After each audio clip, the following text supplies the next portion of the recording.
उसके बाद हमारा नेक्स्ट सवाल आ जाता है कि हमें असल में क्या क्या चीज़ें ज़रूरत होंगी, ठीक है, स्ट्राइप के अकाउंट बनाने के लिए। ठीक है, तो सबसे पहली चीज़ है हमारे पास एलएलसी या यूके की एलटीडी होनी चाहिए। ठीक है, यूएसए की एलएलसी कंपनी हो या फिर यूके की एलटीडी कंपनी हो। क्योंकि हम पाकिस्तान से बना रहे हैं तो पाकिस्तान में स्ट्राइप जैसे मैंने आपको बताया अलाउ नहीं है, तो हमें ऐसी कंट्री के अंदर कंपनी रजिस्टर करवानी होती है जिसमें अलाउ हो। ठीक है, तो ज़्यादातर जो आसानी से कंपनियां बन जाती हैं वो एलएलसी यूएसए की कंपनी बन सकती है आसानी से, और यूके की एलटीडी कंपनी बन जाती है। बाकी जो कंट्रीज़ हैं उनके जो कंपनी के प्रोसेस हैं वो थोड़े से ज़्यादा कॉस्टली और ज़्यादा मुश्किल होते हैं। तो ये दो कंपनी ऐसी हैं जो आप इजीली बना सकते हैं अपने सीएनआईसी और पासपोर्ट के ज़रिए, दोनों कंपनियाँ ही। ठीक है, एलटीडी थोड़ी सी ज़्यादा रिकमेंड करता हूँ मैं, क्योंकि इसके मसाइल थोड़े कम हैं। ठीक है, एलएलसी के मसाइल थोड़े ज़्यादा हैं और इसकी कॉस्ट भी थोड़ी ज़्यादा होती है। तो आप यूके की एलटीडी बना लें बेशक, या एलएलसी बना लें, जो भी आपको सही लगता है बना सकते हैं। अच्छा, यहाँ पर एक चीज़ कन्फ्यूज़ करती है लोगों को। ठीक है, ये भी मैं यहीं पर क्लियर कर देता हूँ कि कुछ लोग कहते हैं कि हमने यूएसए में जो है ना बिज़नेस करना है, ई कॉमर्स करना है, ड्रॉप शिपिंग करना है, तो हम एलएलसी ही बनाएंगे। ठीक है, तो फिर हम यूएस में कर पाएंगे। ठीक है, और जो कुछ लोग यूके में करना चाहते हैं तो इसलिए यूके की बनाते हैं। उन्हें ये कन्फ्यूजन रहती है। कन्फ्यूजन क्या रहती है कि वो कहते हैं कि अगर हमने एलटीडी बनाई यूके की तो हम यूएसए में सेल नहीं कर पाएंगे, या यूएसए की एलएलसी बनाई तो हम यूके में सेल नहीं कर पाएंगे। तो देखिए, ऐसा कुछ नहीं होता। ये कंपनी आपने रजिस्टर कर ली, अब उसके बाद हम स्ट्राइप बना रहे हैं। ठीक है, स्ट्राइप बन जाएगा। अब ये जो स्ट्राइप है ये 200 कंट्रीज से हमारे ट्रांजेक्शन ले सकता है। ठीक है, तो हम 200 कंट्रीज़ में भी जो है ना अपनी पेमेंट अपनी कंपनी से के ज़रिए अपना जो बिज़नेस है वो रन कर सकते हैं। ठीक है, ये लाजमी नहीं है कि हमारी हर कंट्री के अंदर ही अकाउंट होना चाहिए, हर कंट्री में ही हमारी कंपनी रजिस्टर्ड होनी चाहिए। ठीक है, अब आप बहुत सारी इंटरनेशनल कंपनीज देख लें, वो लाजमी नहीं हो पाकिस्तान में हर कंपनी रजिस्टर्ड हो। ठीक है, वो डिफरेंट डिफरेंट कंट्रीज से जो है ना ऑपरेट हो रही होती है। ठीक है, ये स्ट्राइप है, जैसे मिसाल के तौर पर स्ट्राइप सिंगापुर में रजिस्टर्ड है कंपनी, वैसे ये आयरलैंड की कंपनी है, वहाँ पर भी रजिस्टर्ड होगी, सिंगापुर में भी रजिस्टर्ड है। तो ये मुख्तलिफ चीज़ें होती हैं। ठीक है, तो लाजमी नहीं है कि हम अगर हमें यूएसए में करना है तो हमें एलएलसी ही चाहिए, आप एलटीडी के ज़रिए भी कर सकते हो। ठीक है, और यूके में आप एलएलसी के ज़रिए भी अपने बिज़नेस को रन कर सकते हो, पेमेंट वगैरह जो है ना ले सकते हो, ई कॉमर्स में भी, ड्रॉप शिपिंग में भी। उसके बाद जो नेक्स्ट हमारा चीज़ हमें चाहिए होती है वो होती है फ़ोन नंबर और फिजिकल एड्रेस। ठीक है, किसी भी जिस कंट्री में भी आपने कंपनी आप यूज़ कर रहे हैं, मिसाल के तौर पर एलएलसी कर रहे हैं, तो आपको यूएसए का नंबर चाहिए और यूएसए का एड्रेस चाहिए। अच्छा, वैसे नंबर अगर आप ना लें तो भी कोई मसला नहीं है, आप पाकिस्तानी नंबर के ऊपर भी स्ट्राइप बना सकते हैं। ठीक है, और मैं समझता हूँ कि वो ज़्यादा बेस्ट रहेगा आपके लिए, आप फिर मुफ्त के नंबर के चक्करों में ना पड़े। लेकिन जब आपने यूके की एलटीडी बनाई होती है, ये यूएसए की एलएलसी बनाई होती है, तो उसके लिए आपने नंबर लाजमी लिया होता है। ठीक है, उसके लिए नंबर लाजमी चाहिए होता है, तो वो लिया भी होता है आपने। ठीक है, तो इसलिए नंबर आपके पास हो तो बेस्ट है, नहीं हो तो भी कोई मसला नहीं है इतना बड़ा। ठीक है, लेकिन जिस कंट्री की भी आपने कंपनी बनाई है उसी कंट्री का आपके पास नंबर भी आपको बाय करना पड़ता है, और फिजिकल एड्रेस भी जो कंपनी के दौरान ही बाय हो चुका होता है। ठीक है, तो आपने ये जब कंपनी बनाएंगे तो ये दोनों चीज़ें आपके पास ऑलरेडी होंगी, तो स्ट्राइप में आप उनको यूज़ कर सकते हो, जबकि यूज़ ही उन्हीं को करना है। उसके बाद जो नेक्स्ट चीज़ आपको चाहिए वो वीपीएन है। ठीक है, और ये मैं रिकमेंड करूँगा कि आप कोई ना कोई वीपीएन यूज़ करें, बेशक फ्री वीपीएन यूज़ कर लें। अच्छा, बगैर वीपीएन के भी इससे काम चल जाता है। ठीक है, स्ट्राइप को पाकिस्तान से बगैर वीपीएन के भी आप बना सकते हैं, लेकिन बेस्ट ऑप्शन ये है कि ये रिकमेंडेड इसलिए है कि एहतियात ज़्यादा बेहतर होती है। ठीक है, एहतियात जो है ना तकलीफ़ से बेहतर होती है, क्योंकि हमारी ये सारी पेमेंट को हैंडल कर रहा होगा, तो किसी किस्म की भी अगर कोई मसला हो जाता है तो ज़ाहिर सी बात है नुकसान उठाना पड़ सकता है। तो बेहतर है, इतनी इन्वेस्टमेंट कर लिए तो हम थोड़ी सी इन्वेस्टमेंट करके या तो पेड वीपीएन यूज़ कर लें। ठीक है, और पेड वीपीएन भी ज़्यादा कॉस्टली नहीं रह गए अब, जबकि मैं आगे जाके बात करूँगा पेड वीपीएन की एक, तो वो आप पूरे 2-2.5 साल के लिए आपको बहुत कम कीमत में मिल जाता है पेड वीपीएन। वरना आप फ्री यूज़ कर लें, कोई मसला नहीं है, फ्री वाला भी आप यूज़ कर सकते हैं, लेकिन यूज़ कर लें रिकमेंडेड है। यानी कि उसके बाद जो नेक्स्ट स्टेप है हमारा, वो हमारा पाकिस्तानी पासपोर्ट हो या सीएनआईसी हो। ठीक है, पाकिस्तानी है आप, ज़ाहिर सी बात है पाकिस्तानी पासपोर्ट या सीएनआईसी आपके पास। सीएनआईसी तो लाजमी होगा, ज़ाहिर सी बात है, अगर आप 18+ हैं तो। और अगर आपके पास पासपोर्ट नहीं है तो आप सीएनआईसी यूज़ कर सकते हैं, वरना पासपोर्ट बनवा लें वो भी बेहतर है, वरना सीएनआईसी पे भी यूज़ हो सकता है, लाजमी नहीं है। ठीक है, अगर आप किसी और कंट्री से हैं जहाँ पर स्ट्राइप अलाउ नहीं है, आप उस कंट्री का भी अब जो भी आइडेंटिटी का सिस्टम नंबर यानी कि कार्ड वगैरह होगा आइडेंटिफिकेशन का, वो कार्ड या पासपोर्ट यूज़ कर लेंगे उस कंट्री का। ठीक है, उसके बाद जो नेक्स्ट चीज़ है वो है प्रूफ ऑफ एड्रेस वेरिफिकेशन का। ठीक है, हमें जो है ना एड्रेस वेरिफिकेशन करवानी होती है, और जो है ना स्पेशली यूके एलटीडी में तो लाजमी हो जाती है, एलएलसी में भी मांगते हैं। ठीक है, तो हमारे पास उसके लिए बिल हो, कोई भी यूटिलिटी बिल हो, ठीक है, या फिर बैंक स्टेटमेंट हो। ठीक है, बैंक स्टेटमेंट फिर हमें जो है ना बैंक स्टेटमेंट चाहिए, किसी भी बैंक का, पाकिस्तानी बैंक हो या बाहर का बैंक हो, जो एड्रेस आपने एज आ जो मिसाल के तौर पर आपके ने यूके की एलटीडी थी, मैं किसी कंपनी की एग्जांपल ले लेता हूँ, तो उसमें आपने एज अ ओनर का जो एड्रेस डाला होगा, अगर वो पाकिस्तानी एड्रेस डाला है तो फिर आपको वो एड्रेस और वेरिफिकेशन जो करवानी है वो पाकिस्तान की ही बिल चाहिए, पाकिस्तानी ही बैंक स्टेटमेंट चाहिए। और अगर आपने अपनी कंपनी के अंदर ओनर एड्रेस जो है यानी कि डायरेक्टर एड्रेस जो है वो यूएसए का ही डाला है, ठीक है, तो फिर आपको बिल भी और बैंक स्टेटमेंट भी यूएसए की ही चाहिए, दोनों में से कोई एक चीज़, ठीक है। बैंक स्टेटमेंट का आसान तरीका ये होता है कि आप पायोनियर का अकाउंट बना लें, उसमें थोड़ी सी ट्रांजैक्शन हो जाए तो आपकी बैंक स्टेटमेंट आ जाती है, ठीक है। उसमें यूएसए का भी के लिए भी वेरीफाई हो जाती है वो, तो वो फिर आप अपनी इस कंपनी के नाम पे बना लेंगे एलएलसी और वाइज, ठीक है। वाइज और एलएलसी दोनों बन जाती हैं यूके एलटीडी के ऊपर। तो जब आपकी ये कम एलएलसी होगी या यूके की एलटीडी होगी तो आपने वाइज लाजमी बना लेना है और जो है ना पायनियर बना लेना है। तो उससे कि बैंक स्टेटमेंट से, वाइज की खास तौर पे बैंक स्टेटमेंट से आप अपना एड्रेस वेरिफिकेशन करवा पाएंगे इजीली, किसी परेशानी के बगैर, और ये सारा काम लीगल होगा, ठीक है। कुछ लोग जुगाड़ भी निकाल लेते हैं, वो स्ट्राइप का अकाउंट बेच रहे हैं बने बनाए, तो ऐसे ऐसी चीज़ों में ना पड़े, किसी से खरीदे नहीं। ये जो आपने अगर पास कंपनी है तो आप ये फ्री में बना लेंगे, बस कंपनी की जो इन्वेस्टमेंट होगी आपकी वही इन्वेस्टमेंट आपकी लगेगी। कंपनी आपने बनाई है उसके बाद ये स्ट्राइप का अकाउंट फ्री में बन जाएगा। अभी स्टेप बाय स्टेप हम देखेंगे हमने कैसे बनाने, बस आप ये कंपनी के जो इन्वेस्टमेंट है आपकी वो खुद कर लें, कंपनी की बनवा लें। कंपनी जब बनाएंगे तो नंबर भी आ जाएगा, फिजिकल एड्रेस भी आ जाएगा, ठीक है। उस इन डिटेल को यूज़ करते हुए आप बैंक अकाउंट बना लेंगे वाइज का या पायनियर का कंपनी के नाम पे, ठीक है। फिर वहाँ से आपको बैंक स्टेटमेंट भी मिल जाएगी जिसके ज़रिए आप अपनी ये प्रूफ ऑफ एड्रेस वेरिफिकेशन भी करवा पाएंगे, ठीक है। तो ये सारा चीज़ें थी जो हमें चाहिए अगर आप स्ट्राइप का अकाउंट बनाना चाहते हैं, तो ये मेजर चीज़ें थी, ठीक है। और ये आपके पास होनी चाहिए कि जब ही आप बना पाएंगे, वरना आप स्ट्राइप का अकाउंट नहीं बना पाएंगे। इनमें से कुछ चीज़ों के कुछ लोग जुगाड़ भी निकाल लेते हैं, लेकिन बेस्ट है कि आप सारा लीगल तरीके से लेकर चलें ताकि आपकी बिजनेस में आगे जाके कोई मसला ना हो और आपको किसी किस्म का भी पेमेंट के लिहाज से नुकसान उठाना पड़े। स्ट्राइप का अकाउंट क्रिएट करने के लिए सबसे पहला काम जो करना है आपने वो stripe.com की वेबसाइट पे आ जाना आपने, ठीक है। या फिर ये आप डायरेक्टली stripe.com लिख के डायरेक्टली वेबसाइट पे आ जाएं या गूगल पे सर्च कर लें, या फिर मैं आपको इस वीडियो के डिस्क्रिप्शन में जो है ना लिंक डाल दूंगा, वहाँ से आ जाएं, ठीक है। जहाँ से भी आ जाएं इस पेज पे आपने आना है। लेकिन इससे पहले भी एक काम आपने करना है, ये चीज़ आप लाजमी कर लें कि ना स्ट्राइप को आप किसी न किसी वीपीएन के ज़रिए यूज़ करें, ठीक है। अगर आप यूके की एलटीडी पे बना रहे हैं तो यूके का एड्रेस हो, और अगर यूएसए के एलएलसी पे बना रहे हैं तो यूएसए का एड्रेस हो, ठीक है। कुछ लोग बगैर वीपीएन के भी बना लेते हैं, ठीक है, लेकिन मैं समझता हूँ कि एहतियात ज़्यादा बेहतर है, ठीक है। क्योंकि ये एक फाइनेंशियल समझो अकाउंट बना रहे हैं हम जिसमें हमारी सारी पेमेंट हैंडल होनी है, तो बेस्ट है कि हमारा जो है ना हम एहतियात कर लें, वीपीएन यूज़ कर लें, ठीक है। कोई भी पेड वीपीएन यूज़ कर लें या फ्री यूज़ कर लें, आपकी मर्ज़ी पर है। मैं पेड वीपीएन यूज़ करता हूँ, ठीक है। मैं इस वक्त जो है ना नोड वीपीएन यूज़ कर रहा हूँ, उसका लिंक भी मैं डिस्क्रिप्शन में दे दूँगा आपको। द बेस्ट वीपीएन है, मैं आपको दिखा भी देता हूँ, ठीक है, ताकि आपको ऐसा ना लगे कि सिर्फ मैं आपको ही बोल रहा हूँ और ख़ुद यूज़ नहीं कर रहा। ये देखें, ये है नोड वीपीएन, कुछ इस तरह का शक्ल है इसकी। डबल वीपीएन कनेक्टेड है इसके अंदर। ये डबल वीपीएन बड़ा ही ज़बरदस्त फीचर है जो मुझे बहुत पसंद है, ठीक है। कि अब इसमें देखें, ये इसने पहला जो वीपीएन कनेक्ट किया वो कनाडा का किया, उसके बाद दूसरा वीपीएन यूनाइटेड स्टेट का किया, क्योंकि मैं इस वक्त एक एलएलसी के ज़रिए कंपनी बना रहा हूँ, ठीक है। तो मैंने यूनाइटेड स्टेट को ही टारगेट करना था, ठीक है।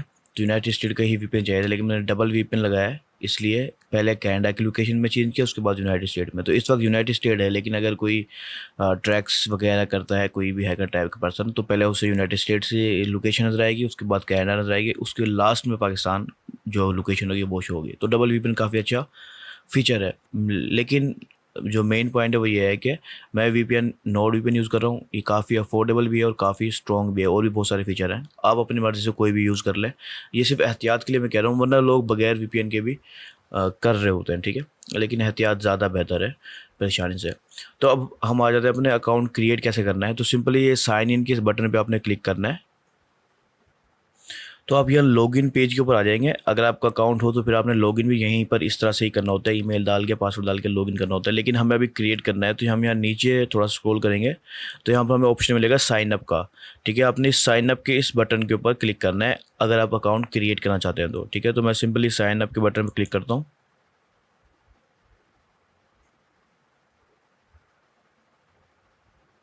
तो ये क्रिएट अकाउंट का एक प्रोसेस है, ठीक है।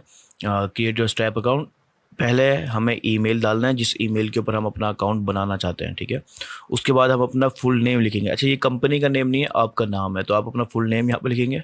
उसके बाद आप अपनी कंट्री सेलेक्ट करेंगे, जिस कंट्री का आप अकाउंट बनाना चाहते हैं। तो हम यूनाइटेड स्टेट का ही बनाना है, तो यूएस ही रहने दूंगा मैं।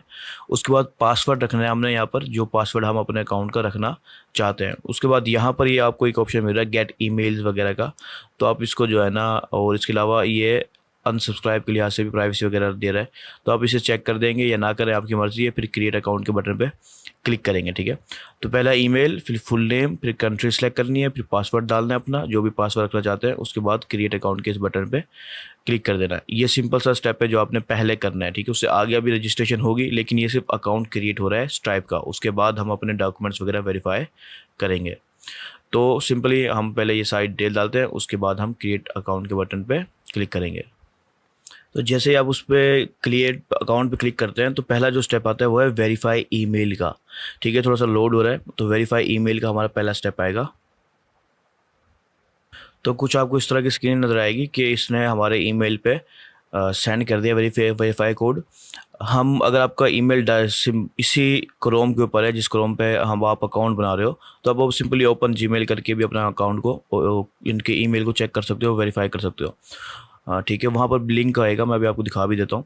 और अगर डिफरेंट पर है तो वहाँ से भी आप डायरेक्टली उसके लिंक पर बस क्लिक करना है आपने, और ये वेरीफाई हो जाएगा, ठीक है। लोड यही विंडो होगी, बस आपने वेरीफाई करने के लिए उसको, जीमेल अकाउंट है हमारा, जीमेल है, तो जो आपका कोई और अगर होगा तो वो भी यहाँ पर शो हो रहा होगा, ठीक है। तो आपने सिंपली अपना ईमेल को वेरीफाई करना है इस अकाउंट के स्टेप को आगे बढ़ाने से पहले। अच्छा देखिए, ये मैंने जब अपने ईमेल के बटन में से वेरीफाई के लिए क्लिक किया है, तो ये आपको ये एक वेलकम विंडो लोड होना स्टार्ट हो गया, ठीक है। ये हमारी दूसरी विंडो थी जिसपे हमने ईमेल वेरिफिकेशन का हमें ऑप्शन आया था, ठीक है। और ये हमारा वेलकम विंडो है, जो उसके बाद क्लिक होने के बाद आपको ऑप्शन आएगा। तो ये देख रहे हैं, ये इस तरह की वेलकम स्क्रीन आपको शो होगी, ठीक है। तो मैं क्या करता हूँ, मैं दोनों में से एक को क्लोज कर देता हूँ, एक टैब को आप दोनों रखें, ऑन रहने दें, आपकी मर्ज़ी है। तो ये कंप्लीट योर प्रोफाइल पे हम क्लिक करते हैं, क्योंकि अभी हमारा सिर्फ अकाउंट क्रिएट हुआ है, हमारी प्रोफाइल पूरी जो है ना क्रिएट नहीं हुई, ठीक है। हमारा जो अकाउंट है वो अभी समझो एक टेस्ट अकाउंट है, ठीक है, अभी हमारा वेरीफाई नहीं हुआ। तो हम अपनी सारी डिटेल्स डालेंगे, एलएलसी की या एलटीडी की, जिसके ऊपर भी आप बना रहे हैं, ठीक है। अपने सारे डॉक्यूमेंट्स वगैरह आप सबमिट करवाएंगे, वो जब वेरीफाई हो जाएगा फिर आपका अकाउंट लाइव आएगा, ठीक है। तो हम इन सारे स्टेप से गुजरेंगे जो अभी आपको स्क्रीन पर नज़र आ रहे हैं। पहले हमें अपना बिज़नेस को वेरीफाई करना है, हमें सारी डिटेल्स डालनी है, यानी कि उसके बाद हम अपना बैंक अकाउंट ऐड करेंगे। उसके बाद हम अपना जो है ना अकाउंट को सिक्योर करेंगे, यानी कि टू स्टेप वेरिफिकेशन वगैरह एक्टिवेट करेंगे। उसके बाद चंद चीज़ें एक्स्ट्रा होंगी, और साथ में फिर ज़ाहिर सी बात है रिव्यू करना है और फिनिश कर देना है। और इसके अंदर जो चीज़ें सारे स्टेप बाय स्टेप होंगे, वो सारे भी हम आपके सामने करेंगे, ठीक है। तो अभी हमने देखा कि बिज़नेस लोकेशन हमारी यूएस है, और जो बिज़नेस का टाइप है वो इंडिविजुअल नहीं है, हमारी कंपनी है, ठीक है। तो हम यहाँ कंपनी रखेंगे। अच्छा, इसके अंदर एक और ऑप्शन आ रहा है नॉन प्रॉफिट ऑर्गेनाइजेशन, तो इसे सिलेक्ट नहीं करना, क्योंकि आपकी कंपनी नॉन प्रॉफिट ऑर्गेनाइजेशन में नहीं आती होगी अगर आपने बनाई है एलएलसी। तो अगर आपने बनाई है नॉन प्रॉफिट ही बनाई है, तो फिर आप इसको सिलेक्ट करेंगे, ठीक है। नॉन प्रॉफिट ऐसी कंपनी होती है जो समझो फ्री में काम कर रही होती है, समझो एनजीओज टाइप की, ठीक है। तो मैंने कंपनी सेलेक्ट कर ली। उसके बाद यहाँ कंपनी का स्ट्रक्चर सेलेक्ट करना है। ये चीज़ आपको बेस्ट पता होगी कि आपकी कंपनी किस चीज़ के ऊपर काम कर रही है, ये सोल प्रोप्राइटरशिप है, सिंगल मेंबर है, या क्या है, ठीक है। तो मैं यहाँ पर ये सोल जो है ना सिलेक्ट कर रखूँगा, ठीक है। नॉर्मली ज़्यादातर इसी चीज़ के ऊपर ही हो रही होती है, सिंगल मेंबर कंपनी थोड़ी सी डिफरेंट होती है, इस चीज़ का आपने ध्यान रखना है, ठीक है। तो इसे कंटिन्यू कर देना है। अच्छा, ये चीज़ आप बेस्ट है कि आप अगर आपने खुद बनाई है तो थोड़े से रिसर्च कर लें, या फिर अगर किसी और से बनवाई है तो उससे पूछ लें, ठीक है। तो हम इसे कंटिन्यू करते हैं।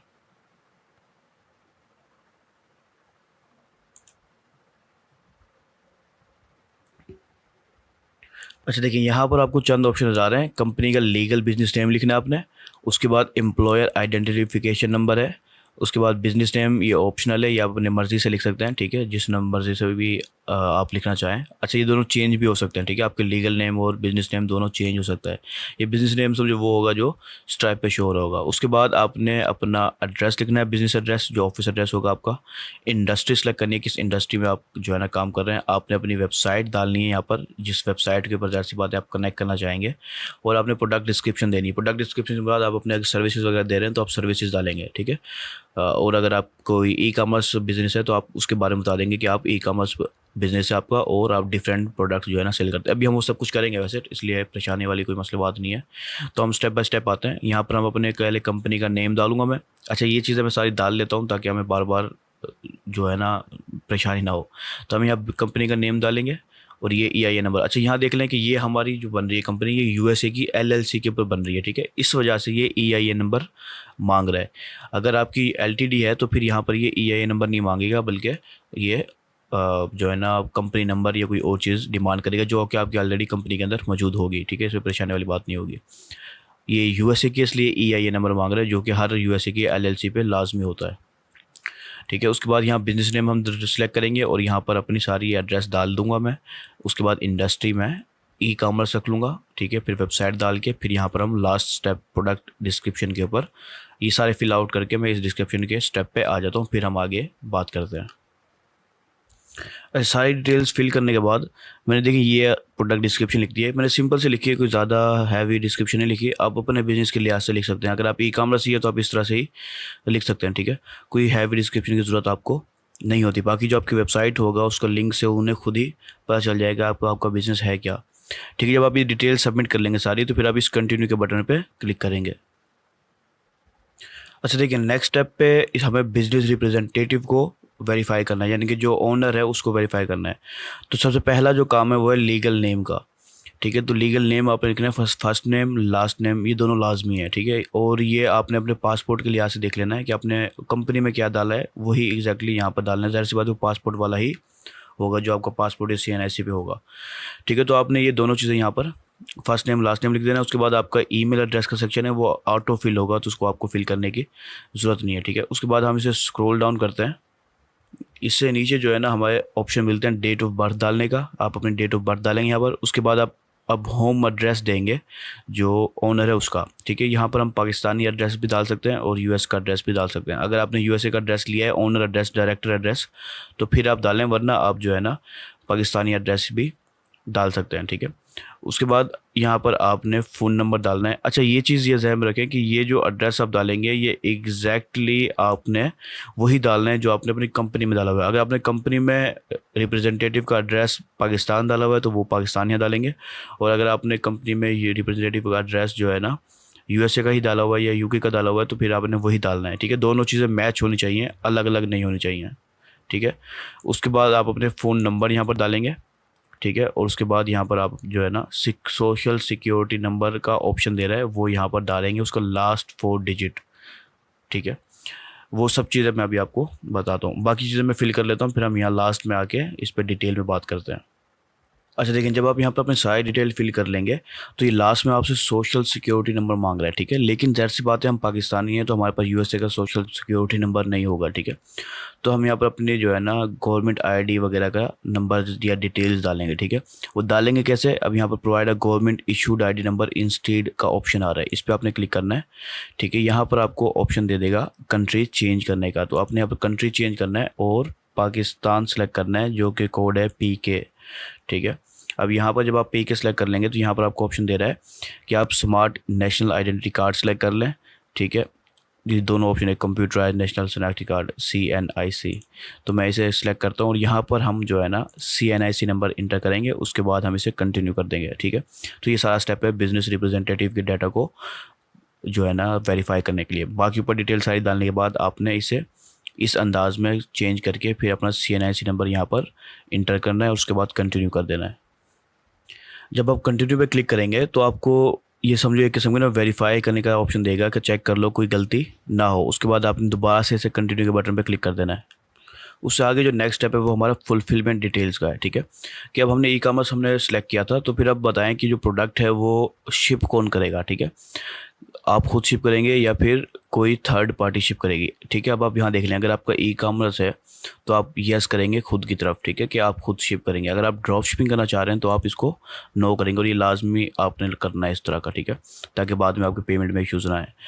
क्योंकि अगर आप ये यस करते हैं तो आपको हो सकता है कि ये बाद में वेरिफिकेशन मांगे आपसे कि अपनी जो है ना इन्वेंट्री की रिसिप्ट वगैरह दो या शिपिंग की रिसिप्ट दिखाओ, ताकि उन्हें पता चल सके कि फ़्रॉड वगैरह नहीं हो रहा। लेकिन अगर आप ये थर्ड पार्टी कर देंगे तो काफ़ी हद तक बचत हो जाएगी आपकी, अगर आप ड्रॉप शिपिंग कर रहे हैं ख़ास तौर पे। On average how long after paying. अच्छा, यहाँ पर ये पूछ रहा है कि आप कितने एवरेज बताएं कि कितने दिन लगते हैं आपकी जो प्रोडक्ट है या सर्विस है उसे डिलीवर होने में आपके कस्टमर तक। ठीक है, तो विद इन 2 वीक्स मैं यहाँ पर सिलेक्ट करूँगा। आप अपनी मर्ज़ी से सिलेक्ट कर सकते हैं कि 1 डे, और 1 डे वैसे इतनी जल्दी होता नहीं है डिलीवर, इसलिए बेस्ट है कि आप 2 वीक्स को ही रहने दें, ना ही 1 मंथ या 2 मंथ उससे ऊपर लिखे हैं। तो 2 वीक्स इसमें काफ़ी बेस्ट ऑप्शन है। उसके बाद कंटिन्यू कर देंगे हम।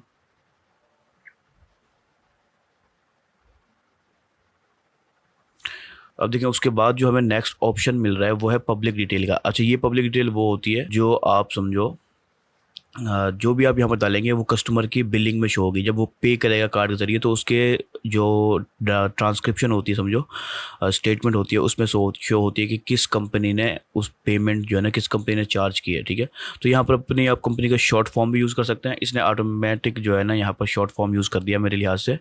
ठीक है, लेकिन आप अपनी मर्ज़ी के लिहाज से यहाँ पर चेंज कर सकते हैं। यहाँ पर आप देख लें कि यहाँ कुछ लिमिट्स हैं, इसलिए आपने इसे दोनों को ही डालना है। ये ऑप्शनल है वैसे, लेकिन आप अपनी शॉर्ट फॉर्म बता दें अपनी कंपनी की कौन सी शो करवाना चाहते हैं आप अपने कस्टमर की स्टेटमेंट के अंदर, और वो नाम आप कुछ भी रख सकते हैं अपने लिहाज से जो भी आप शो करवाना चाहते हैं। ठीक है, अक्सर जो है ना नाम बहुत बड़े होते हैं। ठीक है, तो उनको शॉर्ट कर दिया जाता है सिर्फ दिखाने के लिए कि ठीक है ये शॉर्ट है, फॉर्म है। तो इसलिए आप अपनी मर्ज़ी से लिख सकते हैं, उसमें कोई रिक्वायरमेंट नहीं है कि आप सेम रखेंगे या डिफरेंट रखेंगे। उसके बाद आखिर ये जो ऑप्शन है ये है कि अपना स्पोर्ट फ़ोन नंबर डालना है अपने कस्टमर के लिए, ताकि अगर कोई कस्टमर बैंक के ज़रिए रिफ़ंड रिक्वेस्ट डालता है या कुछ डालता है तो वो रब्ता कैसे करेगा आपसे। तो आपने ये नंबर यहाँ पर कोई ना कोई स्पोर्ट नंबर आपने लाजमी डालना है। ठीक है, और यहाँ पर आप ऑप्शन देख लें कि अब आपने जो फ़ोन नंबर है वो रिसिप्ट में, इनवॉइसेस में दिखाना है या नहीं दिखाना। आप इसको ऑन या ऑफ़ कर सकते हैं। ठीक है, ज़्यादातर ऑफ़ ही रहने दिया जाता है ताकि मसला ना हो, यानी कस्टमर बार बार कॉल ही ना करना शुरू कर दे। तो यहाँ पर आपने नंबर जो है ना यूएसए का ही यूज़ होगा, पाकिस्तानी यूज़ नहीं होगा। ठीक है, उसके बाद आपने एड्रेस कंफर्म करना है दोबारा से। जो आपका स्पोर्ट एड्रेस है, जाहिर सी बात है वही रखना है आपने जो कंपनी एड्रेस है, तो ये ऑटो फिल कर देगा, आपको फिल करने की ज़रूरत नहीं पड़ेगी। जब ये सारा डिटेल आप फिल कर चुके होंगे तो फिर आपने इसे कंटिन्यू के बटन पर क्लिक करना है। अच्छा, नेक्स्ट स्टेप यहाँ पर आ जाएगा बैंक डिटेल्स का। तो यहाँ पर अब आपको कुछ बैंक्स नज़र आ रही हैं यूएसए की।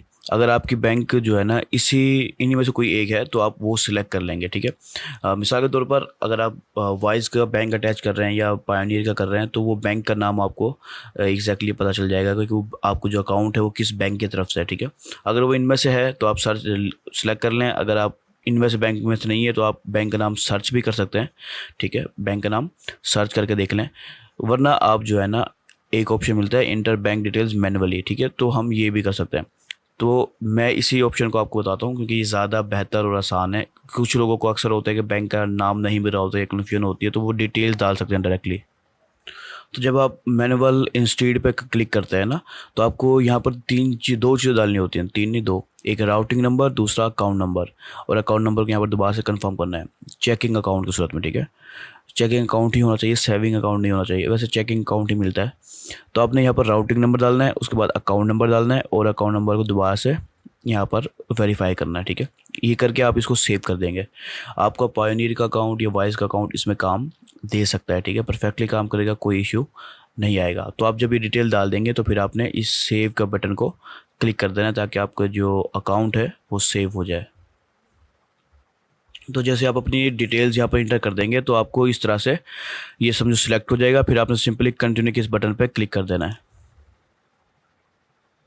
अब जो हमारा नेक्स्ट स्टेप है वो है हमारा सिक्योर अकाउंट का। तो यहाँ पर सिक्योरिटी के लिए आप चंद ऑप्शंस आपको दिए जाते हैं। एक अथेंटिकेटर ऐप, ये समझो गूगल अथेंटिकेटर ऐप अपने मोबाइल पे आप इंस्टॉल कर सकते हैं, जिससे आप कनेक्ट कर लेंगे अपने आप को अथेंटिकेटर ऐप को, और फिर आपकी जो है ना जब भी कोड आपको चाहिए होगा तो अथेंटिकेटर ऐप पे आ जाएगा। ठीक है, उसके बाद सिक्योरिटी की आपको मिल जाएगी। अगर आप करना चाहेंगे तो आपको सिक्योरिटी की वो सेव रखनी होगी। जब भी आप कभी अपने अकाउंट को फॉरगेट करना चाहेंगे पासवर्ड को, तो आपको सिक्योरिटी की जो है ना इस्तेमाल करनी पड़ेगी।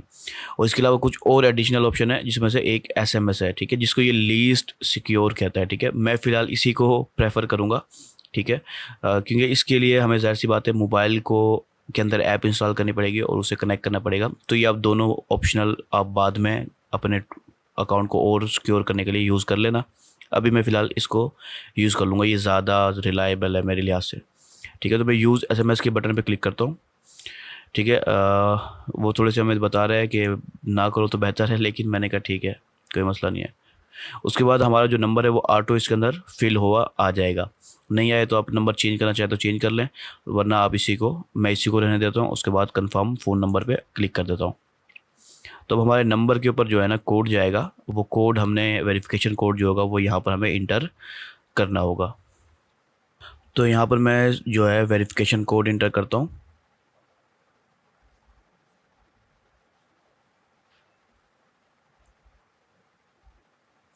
ठीक है, वेरिफिकेशन कोड इंटर करने के बाद ये खुद ही समझो वेरिफिकेशन कंफर्म हमारी हो जानी चाहिए थी, लेकिन मैं कंफर्म कर देता हूँ।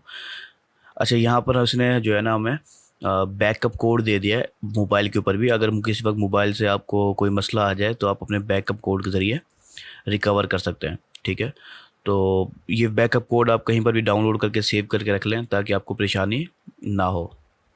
तो मैं फ़िलहाल इसे आई हैव सेव्ड के बटन पे क्लिक कर देता हूँ, डन कर देता हूँ। तो ये हमारा जो एक टू सेटअप वेरिफिकेशन है वो कनेक्ट हो चुकी है। तो अब हम अपने आगे जा सकते हैं। बाकी रिकमेंडेड है वो आप खुद कर सकते हैं। कंटिन्यू कर देता हूँ मैं फ़िलहाल।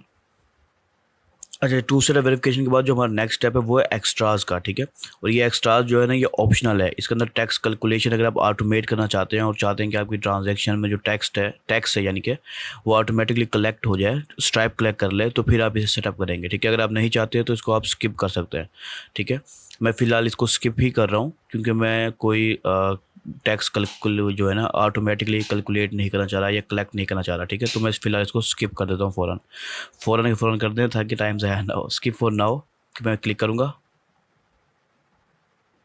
अच्छा, हम नेक्स्ट स्टेप पे आ जाएंगे। ये भी ऑप्शनल है और ये समझो आपसे डोनेशन मांग रहा है कि आप अगर क्लाइमेट चेंज में हेल्प करना चाहते हैं अपनी हर ट्रांजैक्शन के ऊपर, तो फिर आप इसमें से कोई चीज़ सिलेक्ट कर सकते हैं और ये आपसे जो है ना हर ट्रांजैक्शन पे 0.5%, 1%, 1.5% जो है ना ट्रांजैक्शन चार्ज करेगा। और वो जो है ना आपके नाम पे, आपके बिहाफ पे जो है ना स्ट्राइप की जो क्लाइमेट चेंज का समझो एक डिपार्टमेंट है, एक ऑर्गेनाइजेशन है, उसको ये डोनेट कर देगा ताकि वो क्लाइमेट चेंज के लिए हेल्पफुल साबित हो सके। ठीक है, अगर आप इस तरह के डोनेशन करना चाहते हैं तो आप इसको सिलेक्ट करेंगे, कोई भी अमाउंट जो भी आप करना चाहते हो। ठीक है, वरना आप इसको नो थैंक्स कह के आगे चले जाएंगे। ठीक है, तो मैं नो थैंक्स ही कहूँगा क्योंकि मुझे इस तरह के डोनेशन का कोई फ़ायदा नज़र नहीं आता। डोनेट करना ही है तो आप अलग से कर सकते हैं। उसके बाद जो हमारा लास्ट स्टेप है वो है रिव्यू समरी का। ठीक है, अभी फ़िलहाल इसके अंदर लास्ट स्टेप है। अभी इससे आगे हमें बाद में अपनी डॉक्यूमेंट्स वेरिफिकेशन भी करनी होगी। तो इसमें जो लास्ट स्टेप है वो समरी का है। तो आप यहाँ पर अपनी डिटेल्स की सारी समरी चेक कर सकते हैं। ठीक है, क्योंकि कोई गलती ना हो, आप इसे अच्छे से चेक कर लें। उसके बाद जो है इसे आप सबमिट करेंगे तो ये एक मुकम्मल समरी होगी इन सारे स्टेप्स की। ठीक है, मैं स्क्रॉल करके नीचे आ गया हूँ। तो अगर आप इस सारी चीज़ें चेक कर लें, अगर आपको कोई मिस्टेक नज़र आती है तो आप उसको एडिट करके, यहाँ पर एडिट का ऑप्शन नजर आएगा, एडिट करके उसे सही कर सकते हैं। ठीक है, अगर आपको कोई मिस्टेक नज़र नहीं आती तो फिर एग्री एंड सबमिट के इस बटन पर आपने क्लिक कर देना है। अच्छा देखिए, जैसे आपने सबमिट किया है ये हमें खुद ही पेमेंट्स के इसमें से रीडायरेक्ट कर दिया और साथ में हमें ये एक एरर दे दिया है कि आपके जो पेमेंट्स और पे आउट्स हैं वो रुके रहेंगे जब तक कि आप अपनी रिक्वायरमेंट पूरी ना कर दो। ठीक है, एडिशनल रिक्वायरमेंट है जो कि उनको पूरी करनी है। यही असल में वो होती हैं समझो जिसमें हमें अपने डॉक्यूमेंट्स को वेरीफाई करना होता है और ये हर हाल में आना ही है इसने। ठीक है, जैसे ही आप उसको सबमिट करेंगे आप इस पर खुद ही ऑटोमेटिकली डायरेक्ट हो जाएंगे। जबकि इन्हें मुझे लगता है इन्हें चाहिए कि वहीं पर ये डॉक्यूमेंट्स डालने का ऑप्शन डाल दें ताकि इस तरह के बेफजूल की एक्स्ट्रा ऑप्शनों में ना जाए। तो अब हम क्या करेंगे, व्यू अकाउंट स्टेटस के ऑप्शन पे मैं जाऊंगा। देखिए ये हमें जो है ना सेटिंग्स में बिज़नेस के स्टेटस पे ले आया है। ठीक है, यहाँ पर हमारे दो एक्टिव होंगे। ठीक है, पहला कि बिज़नेस की रिप्रेजेंटेटिव जो है उसकी वेरिफिकेशन करनी है आपने, ओनर वेरिफिकेशन समझो।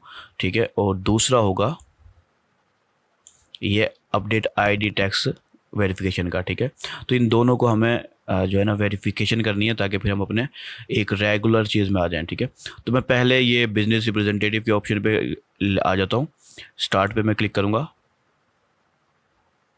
अच्छा, जब आप इस पेज पे आएंगे तो यहाँ आपको दो ऑप्शन नजर आएंगे, एक बिज़नेस डिटेल की वेरिफिकेशन करनी होगी आपको एडिट करके, और दूसरा आपको ओनर की जो ओनरशिप है उसकी वेरिफिकेशन करनी होगी। ठीक है, ये दूसरा ऑप्शन आपको यहाँ पर नजर आएगा। ठीक है, तो इन दोनों को हमने सिंपली अपडेट करना है और वहाँ पर हम नेक्स्ट डिटेल्स डाल पाएंगे। मैं अभी आपको करके दिखा देता हूँ।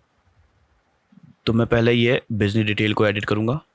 अच्छा, बेसिकली यहाँ पर दो मुझसे गलती हुई है, एक गलती हुई है और एक जो है वो तो समझो लाजमी ही है, वो तो आपको डालना ही होता है, लेकिन एक मुझसे गलती हो गई, वो ये है कि मेरे से AIA नंबर जो है वो गलत डल गया, ठीक है। तो मैं उसे दोबारा से सही नंबर डालूंगा और फिर नेक्स्ट स्टेप की तरफ जाऊंगा। लेकिन जो दूसरा ऑप्शन है, देखिए यहाँ पर एक तो मुझे EIA नंबर डालना है, ठीक है, जो मुझसे गलत डल गया था पहले, वो मैं दोबारा से यहाँ पर सही डालूंगा अब। और दूसरा मुझे बिजनेस वेरीफाई करना है, जो डॉक्यूमेंट है वो अपलोड करना है। अब मुझे डॉक्यूमेंट जो अपलोड करना है वो मैं आपको बताता हूँ। ये अपलोड डॉक्यूमेंट पे क्लिक करें और यहाँ पर आप दो चीज़ें आपने अपलोड करनी है। ये USA के अंदर होती है, ठीक है। UK के अंदर जो है ना, आपको समझो बिजनेस एड्रेस वेरिफिकेशन करनी पड़ती है, ठीक है। और ये भी असल में बिजनेस एड्रेस वेरिफिकेशन ही है, लेकिन समझो इसमें लेटर अपलोड करना होता है। और दूसरा इस जो LTD के अंदर होता है वो आपको जो है ना आर्टिकल ऑफ एसोसिएशन वगैरह अपलोड करना पड़ता है, वरना ज़्यादातर उसमें सिर्फ बिजनेस एड्रेस वेरिफिकेशन होती है, जो कि आप बैंक स्टेटमेंट वगैरह से कर सकते हैं इजीली, ठीक है। इसके अंदर हमें ये ऑप्शन मिलेगा IRS लेटर 147C, या ये हम अपलोड करेंगे या फिर IRS SS4 कंफर्मेशन लेटर, इन दोनों में से कोई लेटर हम सिलेक्ट करेंगे और अपलोड करेंगे। तो मैं यहाँ पर जो है ना SS4 फॉर्म सेलेक्ट कर लेता हूँ और इसे कंटिन्यू करूँगा मैं। उसके बाद सिंपली मैंने वो डॉक्यूमेंट जो है ना अपलोड करना है, ठीक है। और ये देख लें कि इसमें एग्जैक्टली सब चीज़ें वही मेंशन हो जो कि आपकी LLC में मेंशन है, समझो, ठीक है। यानी कि जो आपने डिटेल्स डाली हैं वो सारी सेम एग्जैक्टली मैच करना चाहिए, ठीक है। फिर आप यहाँ पर अपलोड करेंगे और इन सारे ऑप्शनों को आपने दोनों ऑप्शनों को सिलेक्ट कर लेना है, उसके बाद सबमिट करना है, ठीक है। ये सिंपल सा प्रोसेस है। आपके पास अगर दूसरा फॉर्म है तो आप वो अपलोड कर लें, वरना आप ये SS4 फॉर्म जो है ना ये अपलोड कर दें। जो भी फॉर्म आपके पास हो वो आपने अपलोड कर देना है। तो जैसे ही मैंने ये सारी डिटेल डाली हैं तो ये मेरा दोबारा से समझो कन्फर्मेशन के ऊपर हम आ गए हैं और मैं ये सेव कर दूंगा। मैंने ये नंबर भी चेंज कर दिया है और अपना डॉक्यूमेंट भी अपलोड कर दिया है। पैसे सेव कर दूंगा। तो हमारा जो बिज़नेस डिटेल का इशू था वो पेंडिंग वेरिफिकेशन में चला गया, यानी कि उसको थोड़ा सा टाइम लेंगे, कभी कभार चंद घंटे लेते हैं, कभी कभार एक दिन लगा देते हैं। तो ये वेरीफाई जैसे होगा हमारा अकाउंट क्रिएट हो जाएगा।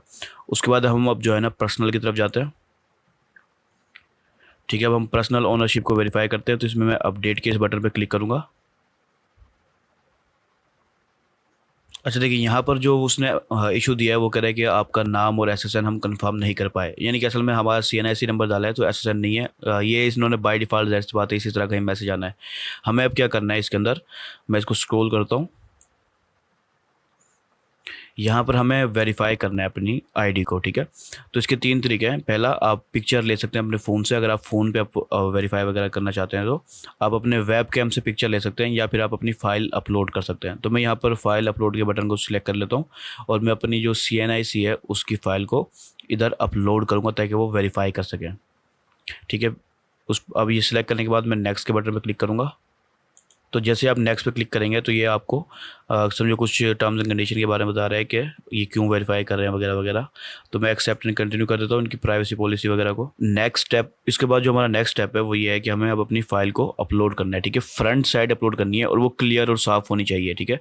कोशिश करें आप स्कैन करवा लें, ठीक है, मोबाइल से स्कैन कर लें किसी अच्छे, और बिल्कुल क्लीन और क्लियर होनी चाहिए। बहुत बड़ी इमेज ना हो, सिर्फ उसके चारों तरफ से उसे क्रॉप कर लें जैसे CNIC होता है, ठीक है। बिल्कुल साफ़ हो, फ्रंट हो उसका, आपकी इमेज भी शो हो जाए आपकी, ठीक है। आपका नंबर वगैरह यानी कि आइडेंटिफिकेशन जो नंबर है, CNIC नंबर है, वो शो हो जाए, नाम वगैरह साफ़ सुथरा शो हो रहा हो, ठीक है। वो आपने फ़ाइल यहाँ पर अपलोड करनी है। तो जब आप इमेज अपलोड कर देंगे तो आपको ये तीन ऑप्शन देगा। लुक्स गुड, यानी कि इमेज साफ़ है तो इसको लुक्स गुड के ऊपर क्लिक कर देना है। अगर आप चेंज करना चाहते हो तो आप चेंज कर लो या फिर कैंसिल कर दो। तो मैं लुक्स गुड पे क्लिक कर देता हूँ। अब यहाँ पर हमें जो है ना बैक साइड अपलोड करनी है, ठीक है। फ्रंट हमने अपलोड कर दी थी, अब हम एग्जैक्टली सेम तरीके से बैक साइड को अपलोड करेंगे, ठीक है। मैंने बैक साइड भी अपलोड कर दिया, लेकिन यहाँ पर मुझे थोड़ा सा इशू दे रहा है कि इमेज सही नहीं है, ठीक है। डॉक्यूमेंट जो है ना विजिबल नहीं है। आपको भी इस तरह से आ सकता है, तो आप बेहतर है चेंज कर लें इमेज को, ठीक है। ट्राई डिफरेंट इमेज को चेंज करें जिसकी क्वालिटी अच्छी हो, अगर इस तरह कोई इशू आता है आपको तो, ठीक है। मैं फ़िलहाल इसको कंटिन्यू एनीवे करने वाला हूँ क्योंकि मुझे ये साफ़ लग रही है, उनको सही नहीं लग रही, तो मुझे साफ़ लग रही है। मैं इसे कंटिन्यू एनीवे पे क्लिक कर दूँगा। अच्छा, देखिए जो दो हमारी रिक्वायरमेंट उनकी थी, एक business address verification, sorry business address की नहीं है, कंपनी वेरिफिकेशन थी, वो C4 SS4 फॉर्म से, वो हमने कर दी है। उसके बाद हमने पर्सनल जो वेरिफिकेशन थी वो भी हमने CNIC से कर दी। यही दो इनके इशू थे, बाकी जो EIN का इशू था वो तो गलती से गलत नंबर लिख दिया था, तो वो इशू आपको नहीं आएगा। अगर आप भी कोई गलत करेंगे तो ही इशू वो आएगा। तो इस तरह से ये हमारा जो है अकाउंट की जो रिक्वेस्ट है वो सबमिट हो गई है, ठीक है। अभी वो हमारी ये CNIC को वेरीफाई करेंगे और SS4 फॉर्म को वेरीफाई करेंगे। अगर उनमें कोई इशू होगा तो हमें ईमेल आएगा, अगर नहीं होगा तो वो वेरीफाई हो जाएगा और हमारा जो अकाउंट है वो रेडी हो जाएगा। अब इसमें टाइम क्या लगता है, कम से कम कभी कभार चंद घंटों में ही हो जाता है और कभी कभार कुछ एक आध दिन लग सकता है, ठीक है। तो आपने क्या करना है, इसे रीलॉगिन करके देखना है कि इसके डैशबोर्ड में कोई इशू तो नहीं है। मैं गो टू डैशबोर्ड पे इस वक्त फ़िलहाल क्लिक कर देता हूँ। अच्छा, यहाँ पर ये देखें कि अब हमारा जो अकाउंट है वो इस वक्त रिव्यू में चला गया, ठीक है। 2 से 3 दिन वो बोल रहे हैं, लेकिन नॉर्मली एक दिन के अंदर अंदर ही आपको पता चल जाएगा। तो आप रीलॉगिन करेंगे तो आपको यहाँ का स्टेटस जो है ना शो होना शुरू हो जाएगा। जो भी इशू होगा, कोई इशू होगा तो भी आप हल कर सकते हैं उसको, अगर नहीं होगा तो वो वेरीफाई का आपको नोटिफिकेशन भी यहाँ पर शो हो जाएगा। अच्छा, तो अब हम 4 से 5 घंटे के बाद दोबारा से हमने इसको स्टार्ट किया है, ठीक है। अब ये देख लें कि हमारा 4 से 5 घंटे के अंदर ये अकाउंट जो है ना वेरीफाई हो चुका है। वैसे नॉर्मली 2 से 3 दिन लगा लेता है कभी कभार, अगर कोई इशू हो तो उनको फिर फिक्स करते करते 2-3 दिन लग ही जाते हैं, लेकिन वैसे वेरीफाई के अंदर ये चंद घंटे के अंदर भी वेरीफाई कर देता है। तो हमारा तकरीबन 4 से 5 घंटे टोटल लगे हैं, ठीक है, और ये वेरीफाई हो चुका है, ठीक है। अब मैं इसको आपका स्टेटस वगैरह भी आपको दिखाता हूँ, लेकिन यहाँ पर एक चीज़ और भी बताना चाहता हूँ कि अगर आप इसी अकाउंट के अंदर और अकाउंट बनाना चाहते हैं स्ट्राइप का, तो आप वो भी बना सकते हैं। यहाँ टॉप के ऊपर आपको ऑप्शन मिलेगा, ठीक है, ये एरो नज़र आ रहा है आपको, इस पर क्लिक करेंगे तो यहाँ पर आपको न्यू अकाउंट बनाने का ऑप्शन मिलेगा। सेम प्रोसेस से गुजरेंगे आप और आपका न्यू अकाउंट बन जाएगा इसी के ऊपर, ठीक है, डिफरेंट नाम से। मिसाल के तौर पर आपके 10 स्टोर हैं तो आप 10 के 10 स्टोरों का इसी पे बना सकते हैं, ठीक है। हर स्टोर का अलग नाम से, कंपनी आप एक ही रहेगी लेकिन लीगल नाम वही रहेगा कंपनी का, बाकी सिर्फ स्टोर का नाम चेंज होता जाएगा, ठीक है। अच्छा, मैं इसका स्टेटस दिखाता हूँ आपको। सेटिंग में हम जाएंगे और सेटिंग में हम आ जाएंगे। इस सेटिंग के अंदर मैं आपको इसका स्टेटस दिखाता हूँ कि हमारा इस वक्त स्टेटस क्या है, ये अकाउंट का, अकाउंट की हेल्थ क्या है। इसमें हम इस एरो पे क्लिक करेंगे और यहाँ पर हमें ये अकाउंट स्टेटस मिल जाएगा, ठीक है। देखिए, इसी स्टेटस पे हमें 2 टास्क उस वक्त शो हो रहे थे जब हमने वो ओनर वेरिफिकेशन और जो है ना आइडेंटिटी यानी कि CNIC अपलोड किया था, ठीक है। तो ये कंप्लीटेड के अंदर हम जाएंगे तो हमें वो कंप्लीटेड नज़र आ जाएंगे, ठीक है। हमारा बिज़नेस वेबसाइट कंप्लीट हो चुकी है और टैक्स ID भी हो चुकी है और हमारा बिज़नेस का रिप्रेजेंटेटिव को भी वेरीफाई हो चुका है, उसकी डिटेल्स भी आपको यहाँ पर शो हो जाएंगी, ठीक है, कि हमारा ये अब 100% हमारा जो स्ट्राइप का अकाउंट है वो रेडी हो चुका है और वेरीफाई हो चुका है और हम इसको अब 100% यूज़ कर सकते हैं अपनी पेमेंट्स लेने के लिए। तो ये एक ओवरऑल प्रोसेस था स्ट्राइप के अकाउंट को क्रिएट करने का। अच्छा, तो ये हमारा मॉड्यूल 2 था जिसके अंदर हमने डिटेल में रिक्वायरमेंट्स को देखा। मैंने ना सिर्फ आपको रिक्वायरमेंट्स के बारे में बताया, बल्कि जो कुछ चीज़ें ज़रूरी थी वो बाकायदा मैंने आपको बनाकर कर दिखाई है।